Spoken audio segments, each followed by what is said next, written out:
प्रगति का रास्ता। एक विद्वान किसी गांव से गुजर रहा था।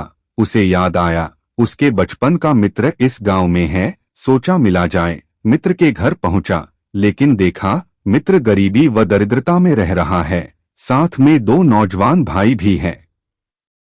बात करते करते शाम हो गई। विद्वान ने देखा मित्र के दोनों भाइयों ने घर के पीछे आंगन में फली के पेड़ से कुछ फलियां तोड़ी और घर के बाहर बेचकर चंद पैसे कमाए और दाल आटा खरीद कर लाए।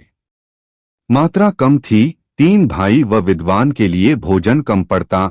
एक ने उपवास का बहाना बनाया, एक ने खराब पेट का। केवल मित्र विद्वान के साथ भोजन ग्रहण करने बैठा। रात हुई। विद्वान उलझन में कि मित्र की दरिद्रता कैसे दूर की जाए। नींद नहीं आई। चुपके से उठा, एक कुल्हाड़ी ली और आंगन में जाकर फली का पेड़ काट डाला और रातों रात भाग गया। सुबह होते ही भीड़ जमा हुई। विद्वान की निंदा हर एक ने की कि 3 भाइयों की रोजी रोटी का एकमात्र सहारा विद्वान ने एक झटके में खत्म कर डाला। कैसा निर्दयी मित्र था। तीनों भाइयों की आंखों में आंसू थे। 2 से 3 बरस बीत गए। विद्वान को फिर उसी गांव की तरफ से गुजरना था। डरते डरते उसने गांव में कदम रखा। पिटने के लिए भी तैयार था। वो धीरे से मित्र के घर के सामने पहुंचा, लेकिन वहां पर मित्र की झोपड़ी की जगह कोठी नजर आई। इतने में तीनों भाई भी बाहर आ गए। अपने विद्वान मित्र को देखते ही रोते हुए उसके पैरों पर गिर पड़े। बोले, यदि तुमने उस दिन फली का पेड़ न काटा होता तो हम इतने समृद्ध न हो पाते। हमने मेहनत न की होती। अब हम लोगों को समझ में आया कि तुमने उस रात फली का पेड़ क्यों काटा था।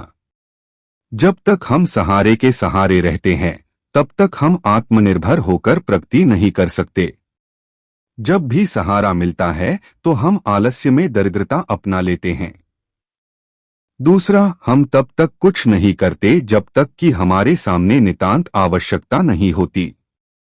जब तक हमारे चारों ओर अंधेरा नहीं छा जाता। जीवन के हर क्षेत्र में इस तरह के फली के पेड़ लगे होते हैं। आवश्यकता है इन पेड़ों को एक झटके में काट देने की।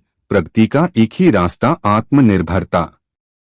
हम सभी को सफल जीवन जीने के लिए अपने सुविधा क्षेत्र कंफर्ट जोन से बाहर निकलना ही होगा। इस तरह से ही काफी लोगों ने अपने जीवन में बड़ी बड़ी सफलताएं अर्जित की है।